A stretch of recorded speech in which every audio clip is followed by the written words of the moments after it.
klarifikasi. Ini tanggung jawab siapa? Bapak malu nggak sih? Apakah saya dengar permintaan maaf yang benar seolah-olah menjadi korban?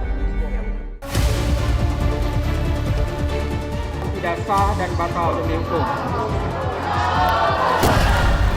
Terima kasih banyak kepada seluruh masyarakat Indonesia. Tidak terbukti secara sah. Nggak mungkin saya tega bunuh dia, nggak mungkin demi Allah. Untuk meminta keadilan untuk anak kami. Sanksi pemberhentian tetap. Dan alhamdulillah, dan saya mengucapkan terima kasih kepada DKPP.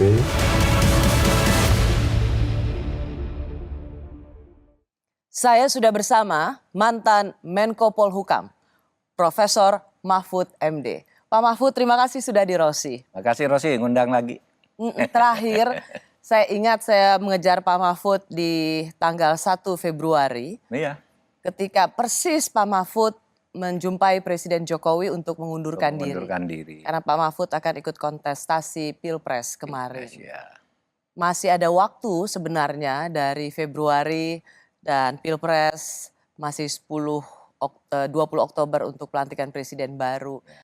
Apakah kemudian Pak Mahfud merasa rugi meninggalkan kabinet, Pak Mahfud?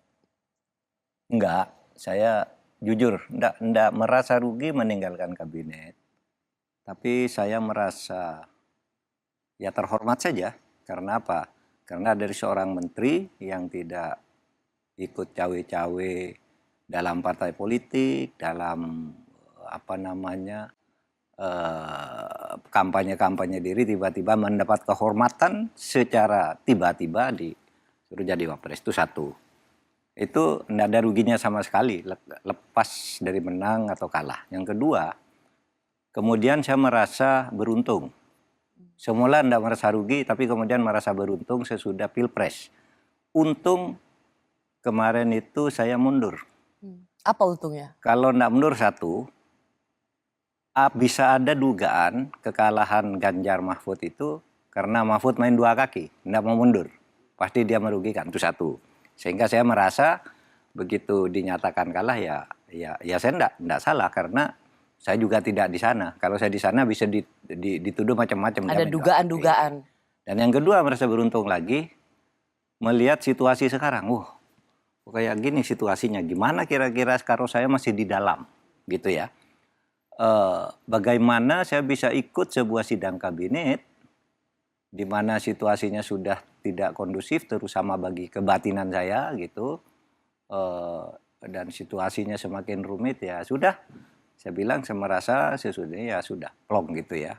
Tidak ada masalah.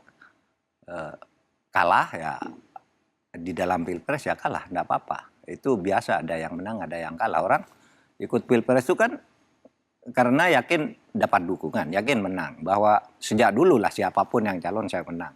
Tapi kemudian ketika secara hukum atau fakta rakyat tidak memilih ya kan harus diterima. Tidak boleh marah-marah terus kan. Itu pidato Bapak di Istiqlal ya, waktu di Istiqlal. Iya, karena ada yang tanya begini, Pak Mahfud, Anda ini katanya kok ngomong-ngomong begitu karena kalah ya kan? Enggak, saya bilang. Kalah itu ya kalah, enggak boleh marah-marah terus, saya bilang gitu. Oleh sebab itu saya akan tetap ngomong, bukan menang atau kalah ini. Saya kan sejak dulu sebelum menjadi pejabat, saat jadi pejabat itu sudah jadi pejabat, saya adalah saya bilang. Oleh sebab itu enggak bisa kita ditahan oleh emosi bahwa kita mau marah karena kalah, ya sudah dia sudah menang. Iya kan, sudah menang, Mahkamah Konstitusi bilang menang ya selesai, bagi saya diterima. Semuanya harus berjalan lagi seperti biasa. Hanya Prof Mahfud ketika Prof Mahfud berbicara itu di Masjid Istiqlal, ya sudah ada yang menang, ada yang kalah, sudah yang kalah jangan marah-marah lagi. Kemudian itu dianggap sebagai sebuah itu mengcounter karena sebelumnya Ketua Umum PD Perjuangan, saya tahu Prof Mahfud juga memiliki kedekatan khusus pada Bu Mega.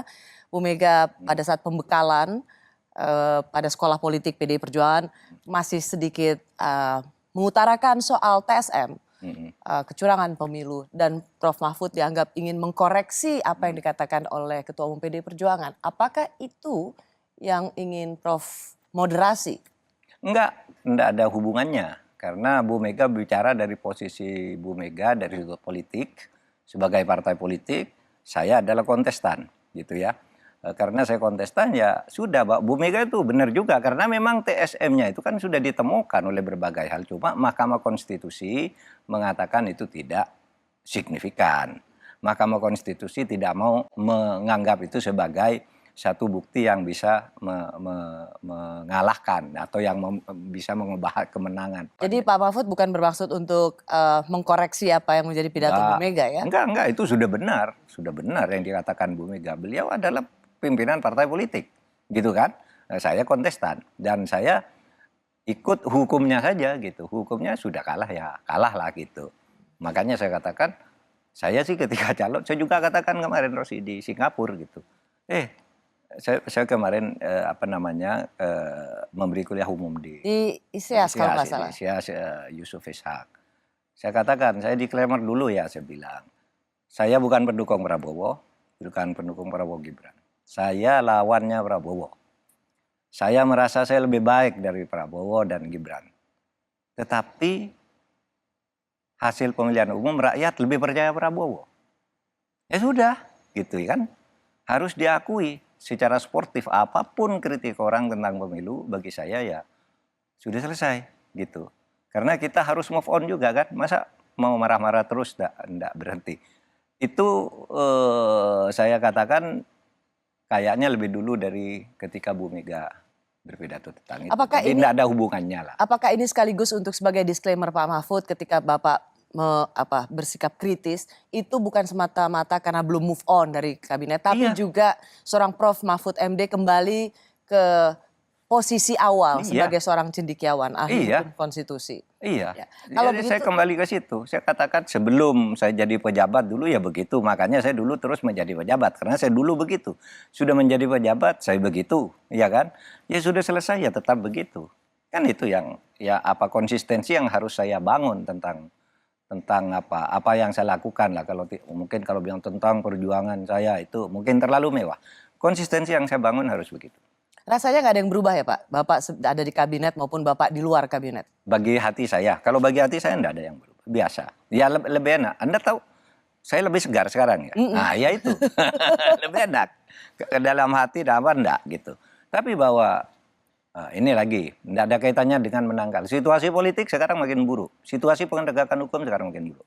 Ini yang sebenarnya saya ingin tanyakan, kenapa saya tadi bertanya, apakah Bapak tidak merasa rugi? Karena saya tahu Pak Mahfud ketika menjadi Menko Polhukam dan banyak yang kemudian berharap adanya seorang yang mendobrak kebuntuan-kebuntuan dalam proses penegakan hukum.